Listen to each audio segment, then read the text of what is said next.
नीलकंठ पक्षी की 5 बातें यदि स्त्री और पुरुषों ने ठीक से याद कर ली तो कभी भी घर परिवार में किसी प्रकार की कोई लड़ाई झगड़ा नहीं होगा। दोस्तों, अधिकतर स्त्रियों ने इस बात के लिए ठीक से याद कर लिया तो कभी भी सास बहू में झगड़ा नहीं होगा। दोस्तों, यह कहानी आप ज़रूर सुनना, क्योंकि यह कहानी हम लेकर के आए हैं।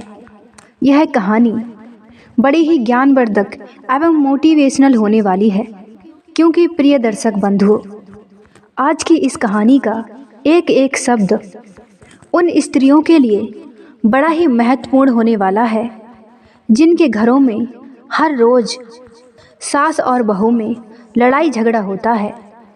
तो उन स्त्रियों के लिए आज की इस छोटी सी कहानी में उन 5 बातों को हम समझाने का प्रयास करेंगे कि आखिर नीलकंठ पक्षी ने वह कौन सी 5 बातें बताई हैं जिनको याद करने के बाद में कभी सास और बहू में झगड़ा नहीं होगा।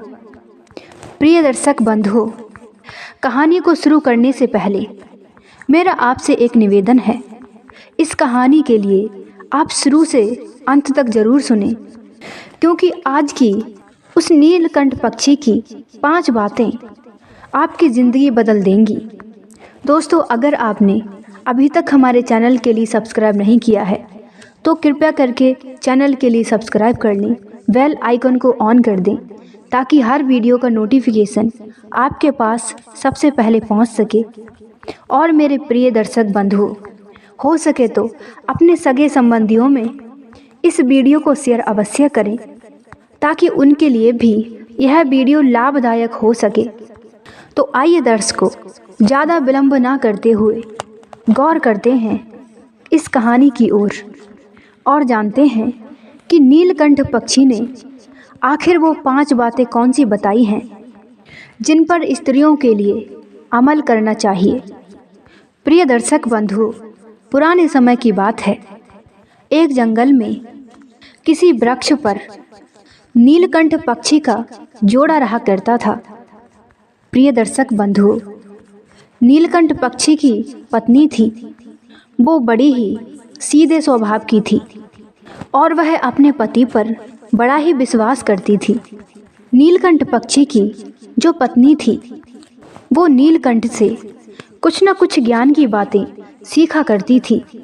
हर रोज़ किसी न किसी तरीके की नीलकंठ से कहानियों के लिए सुना करती थी। एक दिन नीलकंठ की पत्नी कहती है, हे पिया जी, आज हम आपसे पूछना चाहते हैं, इंसानों की ओर देखो तो इनके घरों में हमेशा सास बहू में किसी न किसी बात को लेकर लड़ाई झगड़ा होता रहता है। अधिकतर हमने देखा है सास और बहू में कभी तो बनती ही नहीं है। हे पिया जी, जो सास बहुओं में झगड़ा होता है, आखिर इसका क्या कारण है और सास बहू के लिए क्या उपाय करना चाहिए जो इन दोनों में लड़ाई झगड़ा ना हो।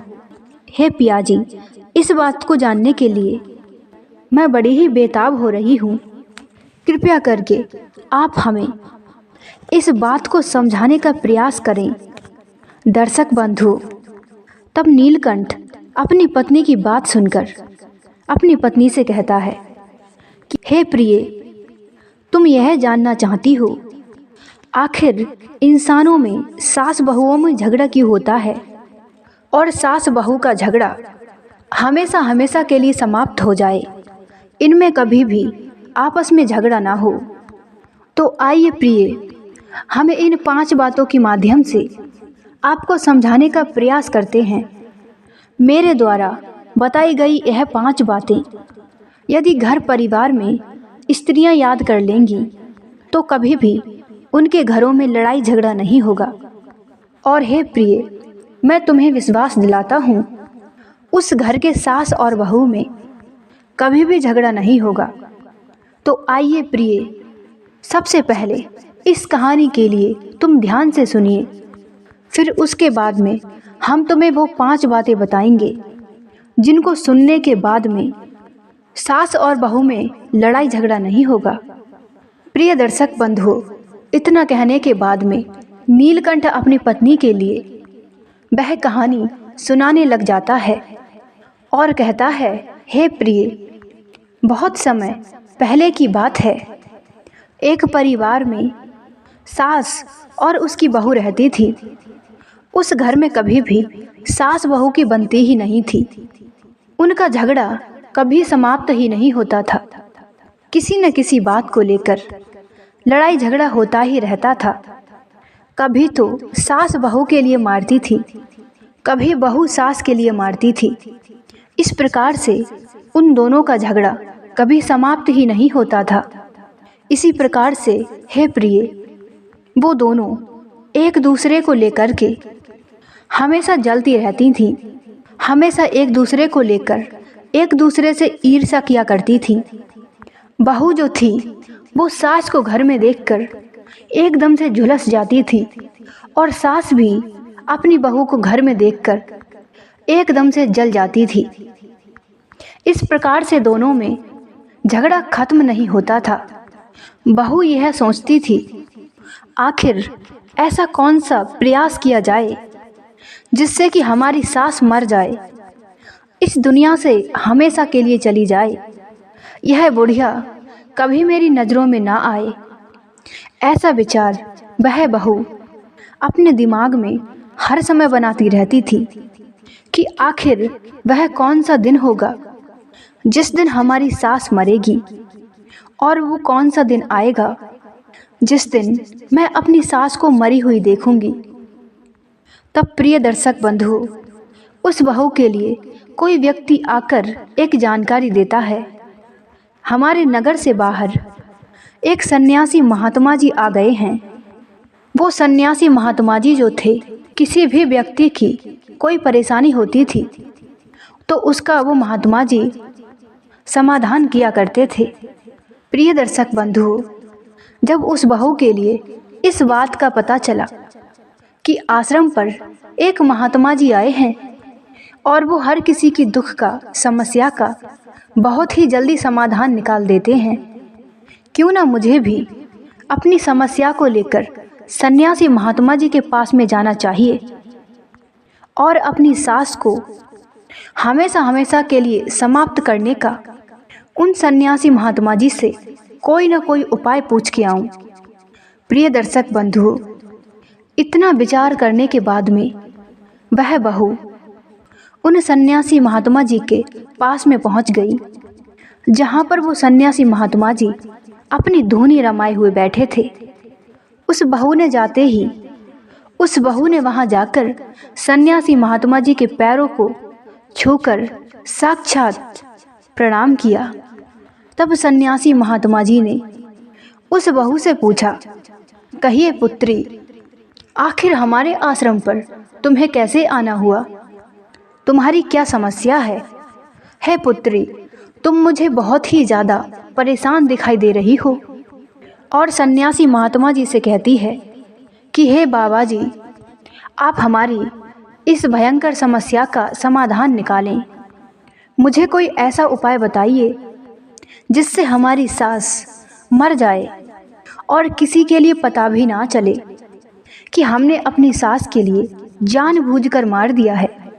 उस बहू की बात सुनकर के सन्यासी महात्मा जी कहने लगे, हे पुत्री, हम तुम्हें अच्छे तरीके से जानते हैं, क्योंकि हे पुत्री, तुम्हारे जो पिताजी हैं वो हमारे बहुत ही घनिष्ठ मित्र हैं। तुमको नहीं पता है, हम तुम्हारे बारे में बहुत अच्छे से जानते हैं। अच्छा ठीक है पुत्री, अच्छी बात है, तुम अपनी परेशानी का हल लेकर हमारे पास आई हो। तो हे पुत्री, आज हम तुम्हें कुछ ऐसा उपाय बताएंगे। उस उपाय के लिए बड़े ध्यान के साथ में सुनना। प्रिय दर्शक बंधु, तब महात्मा जी उस बहू के लिए समझाते हैं, हे पुत्री, अगर यदि तुम्हें अपनी सास के लिए मारना है तो तुम अपनी सास के लिए जहर देकर मार दो। इससे अच्छा और कोई उपाय ही नहीं होगा। फिर तुम्हारी सास अपने आप ही मर जाएगी। फिर बाबा कहते हैं कि एक तो परेशानी की बात यह है, अगर यदि आप बाजार से जहर खरीद करके लाएंगी तो वह जहर बहुत ही जल्दी तुम्हारी सास के लिए मार देगा। उसके बाद में तुम्हारे गांव के लोग, तुम्हारे परिवार के लोग, तुम्हारे घर के लोग तुम्हें ही इस बात का दोषी ठहराएंगे कि आखिर एक बहू ने अपनी सास को जान से मार दिया। इसीलिए हे पुत्री, हमारे पास में एक ऐसा जहर है।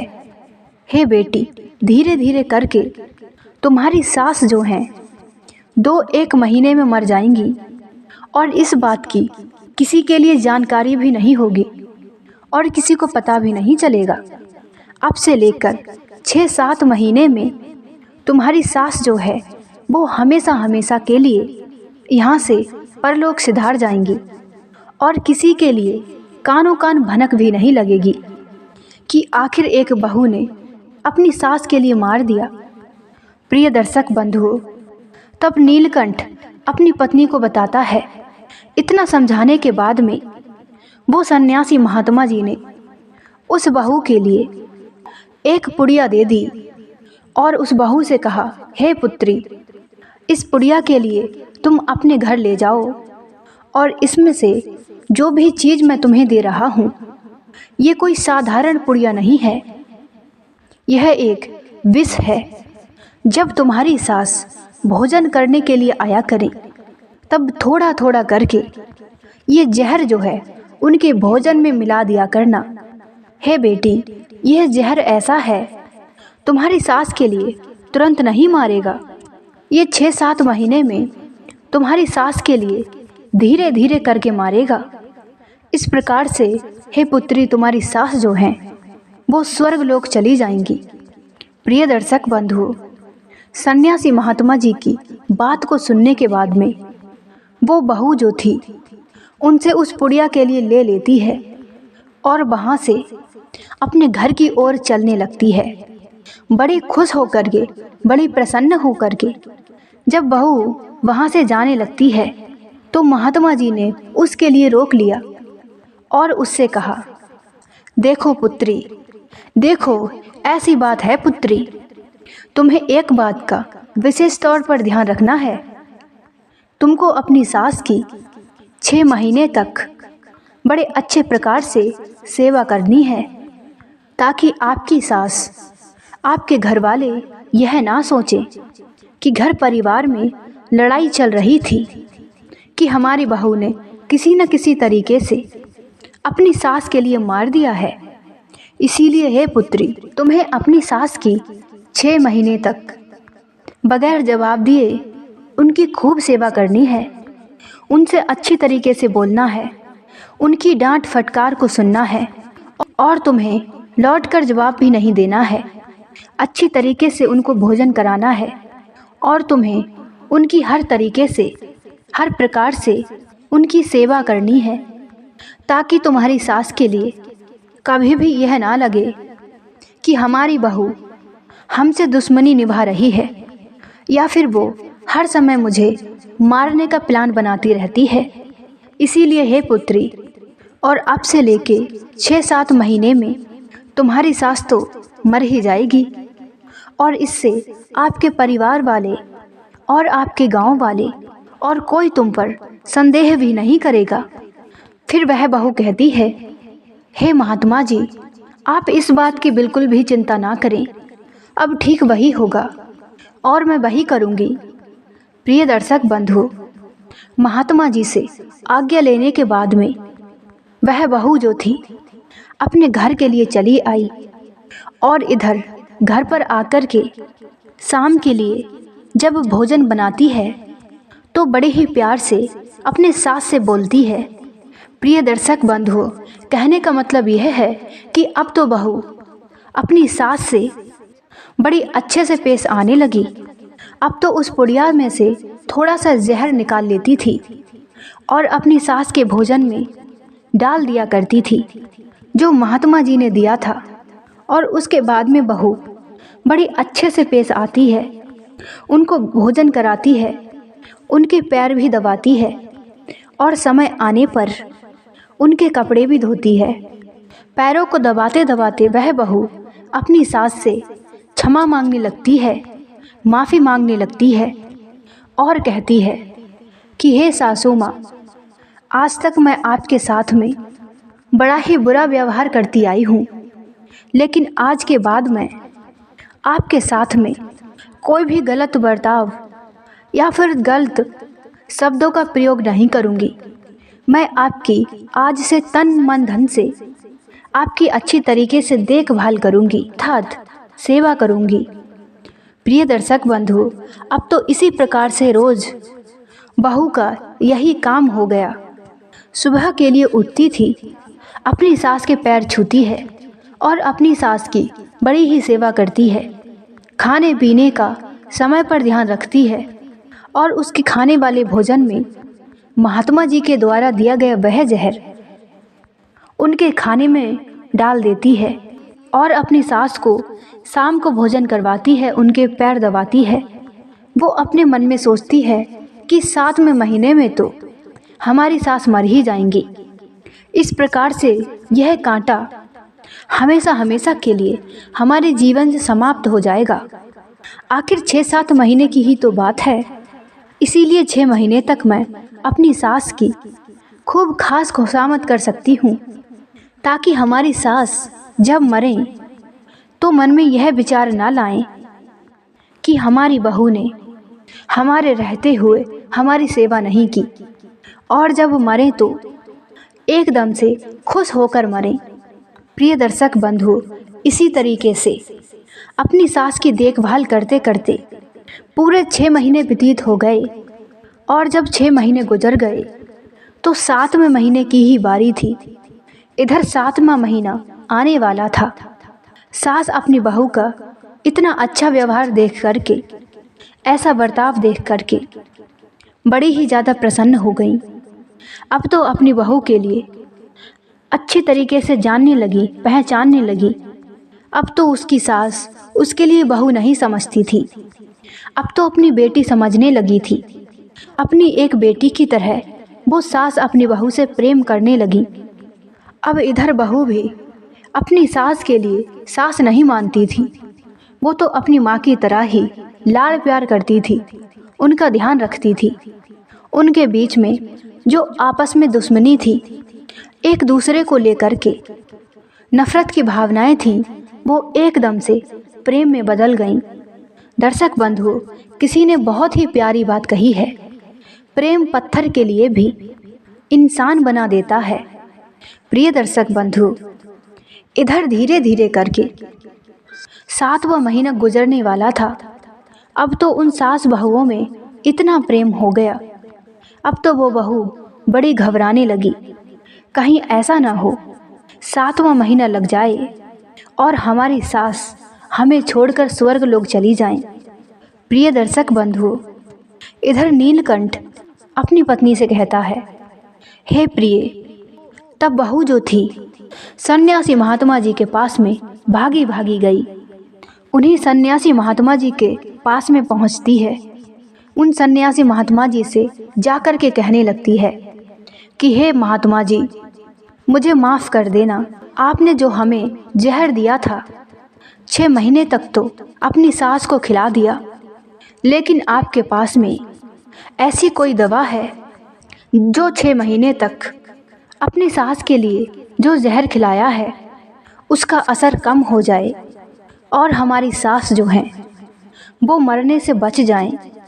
तब महात्मा जी ने कहा, अरे बेटी, तुम तो अपनी सास से बड़ी नफ़रत करती थी, तुम तो अपनी सास को मारना चाहती थी, तुम्हारी तो मन की इच्छा अब पूरी होने वाली है। अब तुम्हें क्या हुआ? अब तुम हमारे पास में जहर को कम करने की दवा क्यों मांगने आई हो? आखिर दूसरी दवाई का ख्याल तुम्हारे दिमाग में कैसे आ गया? तब बहू ने जवाब दिया, हे महाराज, आप हमें माफ़ कर देना। महात्मा सन्यासी के बताए अनुसार उस बेटी ने, उस बहू ने अपनी सास की बहुत ही ज़्यादा सेवा की। इसी वजह से उस बहू के लिए अपनी सास से इतना प्रेम हो गया।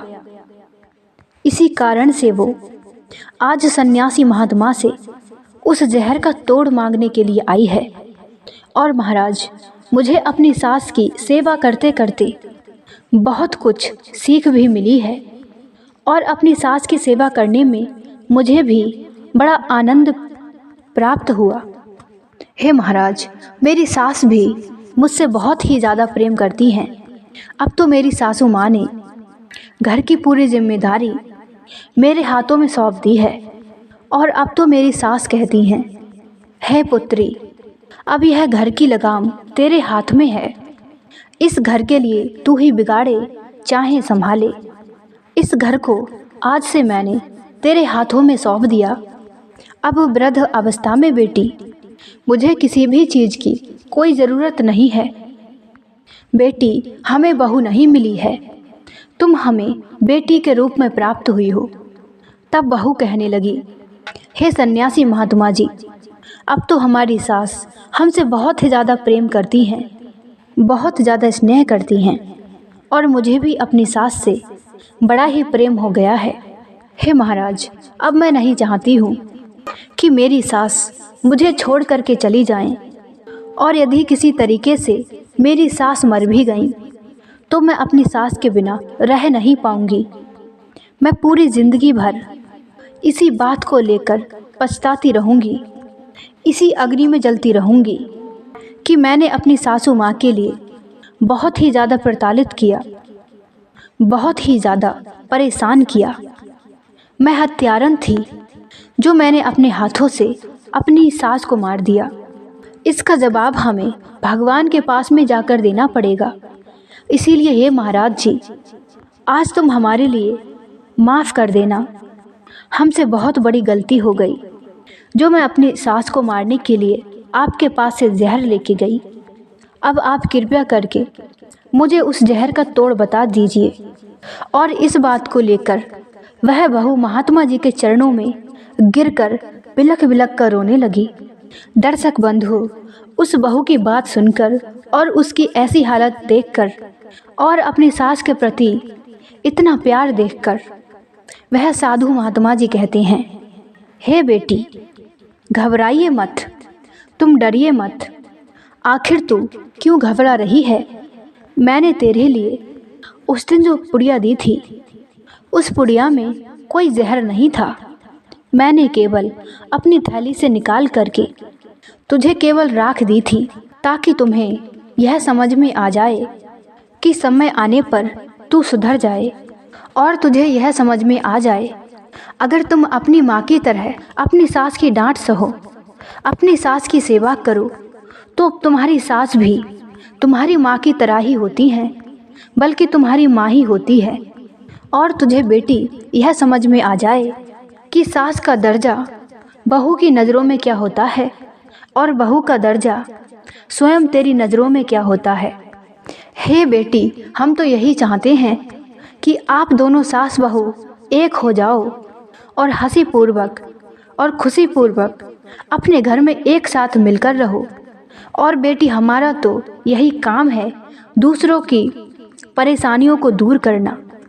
और आज बेटी, मैंने जो सोचा वही हुआ, तुम दोनों में प्रेम प्रकट हो ही गया। अब तुम दोनों के बीच में जो भयंकर दुश्मनी थी वो अब खत्म हो गई है, हमेशा हमेशा के लिए। तब सन्यासी महात्मा जी कहते हैं, हे बेटी, दूसरों को बदलने से पहले स्वयं को बदलना पड़ता है। अगर यदि तुमने स्वयं के लिए बदल दिया तो तुम्हारी सासू माँ एकदम से स्वयं ही बदल गईं। और दोस्तों, फिर वह बहू अपने घर चली जाती है और अपनी सास की बड़े अच्छी तरीके से सेवा करती है और दोनों अपने घर में हंसी खुशी से रहने लगती हैं। दर्शक बंधु, इधर नीलकंठ कहता है अपनी पत्नी से, हे प्रिय, आज की इस कहानी में अब तुमने समझ लिया होगा कि आखिर सास और बहू में झगड़ा किस कारण से होता है और सास बहू का झगड़ा जो है वो किस प्रकार से समाप्त होगा। यह सब तुमने इस कहानी से जान ही लिया होगा। तो आइए इन 5 बातों पे गौर करते हैं और तुम्हें समझाते हैं। तब नीलकंठ अपनी पत्नी से कहता है, हे प्रिय, मेरी पहली बात है, खुद बदलो, संसार बदले। अगर यदि हमें किसी के लिए बदलना है या फिर किसी के लिए सुधारना है तो खुद सुधरना पड़ेगा, खुद बदलना पड़ेगा। कहने का तात्पर्य है, अगर सास बहू के लिए समझ में नहीं आ रही है तो बहू के लिए स्वयं बदलना पड़ेगा। ऐसे में बहू ना बिगड़े। अगर ऐसे में बहू अपना ही आपा खो बैठेगी, अगर यदि बहू ही बिगड़ जाएगी तो उसके बीच की जो लड़ाइयाँ हैं वो कभी भी समाप्त नहीं होगी। इसीलिए दूसरों को बदलने से पहले स्वयं को बदलना चाहिए। और दोस्तों, इसके अलावा हमारी आखिरी बात है, सास बहू के लिए एक दूसरे को लेकर किसी भी प्रकार की कोई चुगली नहीं होनी चाहिए। तो प्रिय दर्शक बंधु, यह कहानी यहीं पर समाप्त हो जाती है। अगर आपके लिए कहानी अच्छी लगी हो तो एक लाइक कर देना। और मेरे प्रिय दर्शक बंधु, अगर आप भी भगवान श्री राम के सच्चे भक्त हैं तो कमेंट में जय श्री राम अवश्य लिखें। तो चलिए।